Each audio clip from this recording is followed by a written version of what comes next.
Welcome to our channel. Today we how to set up balancer pools and manage token weights step by step clearly. Start by navigating to the balancer website.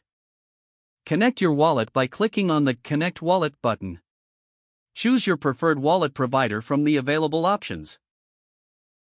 Once connected, select the Pools tab on the dashboard. Click on the Create a Pool button to begin. Choose the type of pool you would like to create. Select the tokens you want to include in your pool. Adjust the weights of each token according to your strategy. Enter the initial liquidity for each token in the designated fields. Review the pool parameters to ensure everything is correct. Click on the Create Pool button to finalize the setup. Confirm the transaction in your wallet to deploy the pool. Once your pool is live, go to the Manage section to oversee your assets. Monitor the performance of your pool regularly. If needed, adjust the token weights by navigating to the Rebalance option. Enter the new weights for each token you wish to modify. Confirm your changes and submit the transaction. Keep track of your pool's performance and make adjustments as necessary.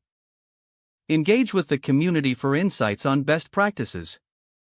Stay informed about platform updates and optimize your strategy accordingly.